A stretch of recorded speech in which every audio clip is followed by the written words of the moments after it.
और दूसरी तरफ आज जिस शादी विवाह की बात आ रही है, इसको देखा जाए कि हमारी संस्कृति में यही है, मूल निवासी में यही है कि लड़की पक्ष के लोग ही लड़का पक्ष को देते हैं, सो बात नहीं है। लड़का पक्ष के लोग ही लड़की पक्ष को देते थे। हम स्पष्ट करना चाहते हैं समाज में, एक्सेप्ट करेंगे आप लोग। हमारी शादी जब हम 8 वर्ष के थे या 9 वर्ष के, उस समय हमारे छोटे भाई की शादी जो 1.5 वर्ष या 2 वर्ष का था, हमको याद है 2 शादियों के लिए 10-10 पसेरी यानी 20 पसेरी वो लड़की पक्ष को चावल देना पड़ा था। और चावल लेके गए थे, तब हम लोग बारात गए थे, शादी हुई। यही हमारी संस्कृति है, यही हमारी मूल अवधारणा है। लेकिन आज हम बड़ों की देखी करते हैं। आज हमारे यहाँ भी पढ़ गए तो पैसा दीजिए बेटा को, तिलक में लीजिए, मोटर गाड़ी लीजिए, क्या क्या न लीजिए। अब इस तरह से कहीं बेमेल शादियाँ हो जाती हैं, जिसके चलते जिसकी चर्चाएं हमारे महानुभावों ने किया, ये हो जाता है। तो हम लोगों को अगर अपनी संस्कृति की बात करनी है तो अपनी संस्कृति को ही भूलना नहीं चाहिए। आज भी जो होता है कि लड़का पक्ष ही लड़की पक्ष को वरण करने के लिए या काम करने के लिए वो अपना कुछ देता है, अंशदान करता है। जैसे हमारी शादी में हम अपना खुद कहते हैं, हम गवाह हैं कि 10 पसेरी चावल लिया गया।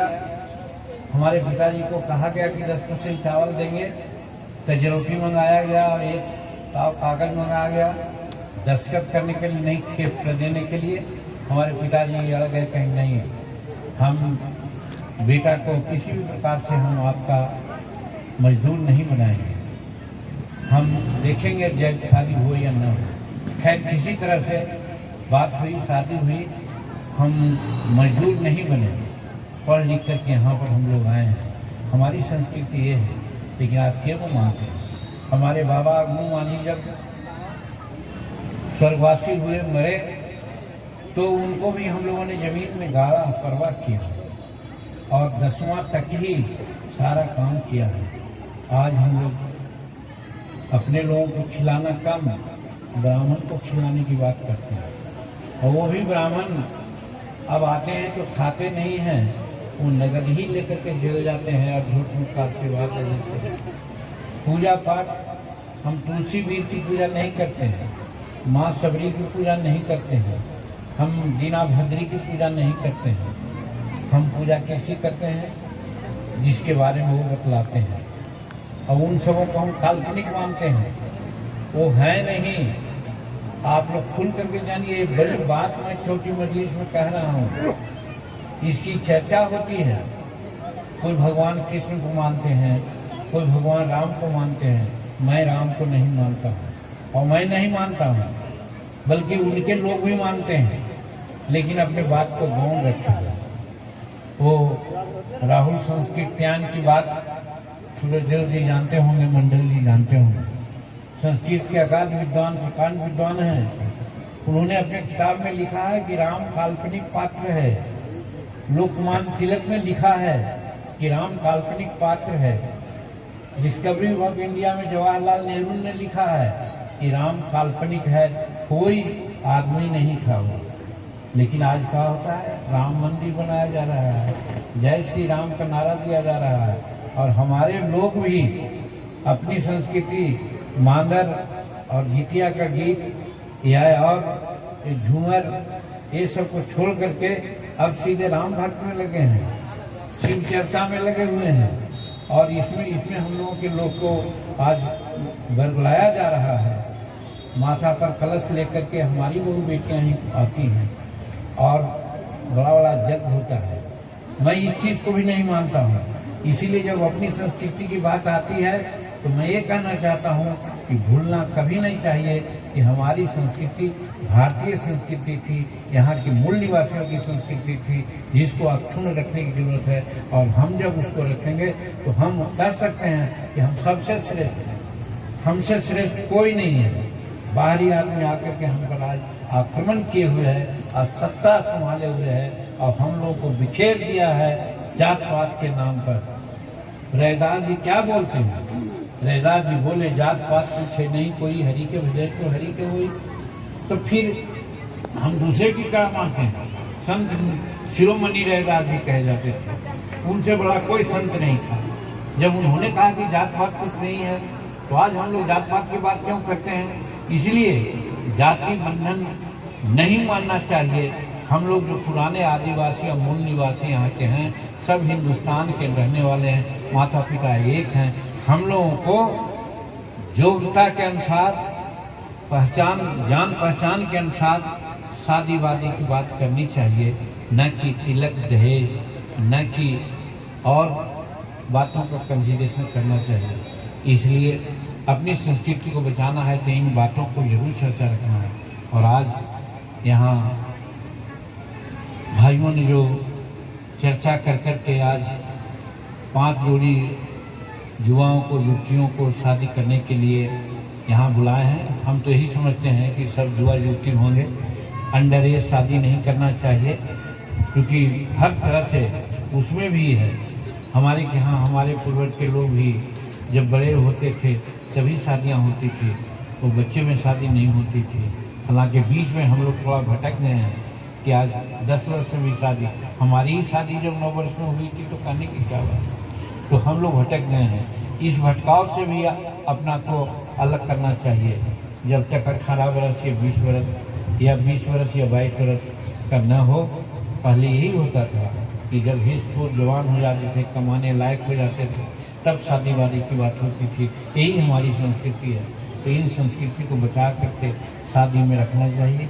लेन देन का बात जहाँ तक है, हम तो यही समझते हैं कि लड़की पक्ष को किसी भी परिस्थिति में कुछ भी नहीं देना चाहिए। यही मेरी संस्कृति है। लड़का पक्ष के लोगों को ही देना चाहिए लड़की पक्ष को, तब फिर हम एक हो सकते हैं, हमारा समाज आगे बढ़ सकता है। बेमेल शादियाँ नहीं हो सकती, नहीं तो आज हो रहा है। तो आज शादी के विधान में बंधने वाले 5 जोड़ी को हम आशीर्वाद देते हैं, शुभकामना देते हैं। और जैसा कि लोगों ने कहा, शादी का जो रस्म होगा उस समय तक मैं रहूँगा। मैं भी उन 5 जोड़ियों को कुछ देने का भी प्रयास करूँगा, जिससे उन लोगों का मनोबल बढ़े और आगे साल और आयोजन हो, बड़ा विराट आयोजन हो, लगे पंचायत। जैसे आप लोग जानते होंगे, उत्तरी बिहार में ब्राह्मण लोग सौराष्ट्र में मेला लगाते हैं, शादी का मेला लगती है। 10,000 5,000 लोग जुड़ते हैं, सब ग्रुप में बंधे होते हैं। वही जो अगुआ ब्राह्मण हैं जाते हैं, घूमते हैं, देखते हैं ये लड़की कैसी है, ये लड़का कैसा है।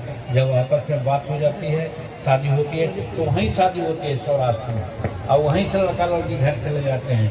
हम तो यही कर सकते हैं। हमारे निखुन समाज में भी यही होना चाहिए कि बाबा के कर्मभूमि और धर्मभूमि और तपोभूमि में हजारों लोग यहाँ जुटें और यहाँ सैकड़ों शादियाँ उसी प्रकार से हो। देखे कि लड़का कैसा है, लड़की कैसा है, अगुआ देख करके यहीं तय करे और यहीं शादी बिना दहेज, बिना लेन देन, बिना कोई दिखलावा के हो जाए, तभी हम उसको उत्तम मानेंगे और हम समझेंगे कि हाँ वो ठीक है। तो इस तरह से आप लोगों को बहुत बहुत बधाई। और हम समझते हैं हम किसी से कम नहीं हैं। हम वर्णाश्रम में हमको लोग बांटा है, हम कर्म के आधार पर सबसे श्रेष्ठ हैं। और इस श्रेष्ठता को बनाए रखने के लिए हम लोगों को थोड़ा सा सचेत होने की जरूरत है, जिसको इन लोग जान बूझ करके हमको नीचे रखना चाहता है। और वहाँ पर हम बाबा अम्बेडकर की बात जो नमो बुद्धाय हम लोग कहते हैं, बड़ी अच्छी बात कहते हैं। नमो बुद्धाय इसीलिए कहा गया है कि बुद्धम शरणम गच्छामि, शिक्षा प्राप्त करो, पढ़ो। और हम भी कहना चाहते हैं कि हमारे समाज में पढ़ने लिखने की सोसाइटी थोड़ा सा कम है। हम कम खाएं, कम कपड़ा पहने, कोई चिंता नहीं है, लेकिन अपने बाल बच्चों को पढ़ाने का हम काम करें, तभी आगे बढ़ेंगे। और सरकार से तो हम लड़ ही रहे हैं। सरकार से हमारी लड़ाई है कि जब तक कॉमन स्कूलिंग सिस्टम नहीं होगा, समान स्कूल सिस्टम नहीं होगा, राष्ट्रपति का बेटा हो या भंगी का संतान, सबको शिक्षा एक समान नहीं होगा, तब तक कल्याण नहीं होने वाला है।